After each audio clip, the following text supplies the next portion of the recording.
मेरे प्यारे देशवासियों, अगले कुछ ही दिनों में हम विजयादशमी मनाने वाले हैं। इस बार विजयादशमी एक और वजह से बहुत विशेष है।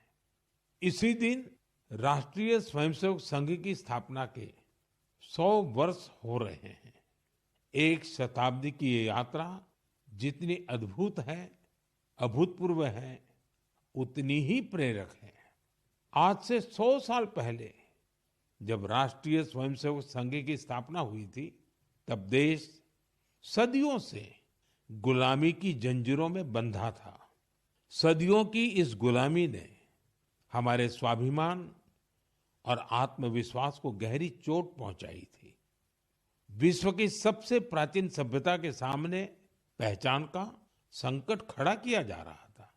देशवासी हीन भावना का शिकार होने लगे थे।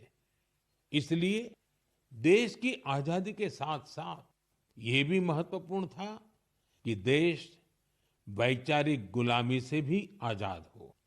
ऐसे में परम पूज्य डॉक्टर हेडगेवार जी ने इस विषय में मंथन करना शुरू किया और फिर इसी भगीरथ कार्य के लिए उन्होंने 1925 में विजयादशमी के पावन अवसर पर राष्ट्रीय स्वयंसेवक संघ की स्थापना की।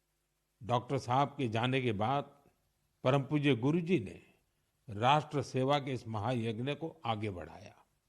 परम पूज्य गुरु जी कहा करते थे, राष्ट्राय स्वाहा इदम राष्ट्राय इदम न मम। यानी ये मेरा नहीं है, ये राष्ट्र का है। इसमें स्वार्थ से ऊपर उठकर राष्ट्र के लिए समर्पण का भाव रखने की प्रेरणा है। गुरुजी गोलवलकर जी के इस वाक्य ने लाखों स्वयंसेवकों को त्याग और सेवा की राह दिखाई।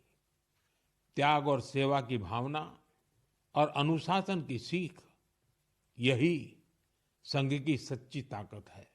आज आरएसएस 100 वर्ष से बिना थके, बिना रुके राष्ट्र सेवा के कार्य में लगा हुआ है। इसलिए हम देखते हैं देश में कहीं भी प्राकृतिक आपदाएं, आरएसएस के स्वयंसेवक सबसे पहले वहां पहुंच जाते हैं। लाखों लाख स्वयंसेवकों के जीवन के हर कर्म, हर प्रयास में राष्ट्र प्रथम, नेशन फर्स्ट की यह भावना हमेशा सर्वोपरि रहती है। मैं राष्ट्र सेवा के महायज्ञ में स्वयं को समर्पित कर रहे प्रत्येक स्वयंसेवक को अपनी शुभकामनाएं अर्पित करता हूं।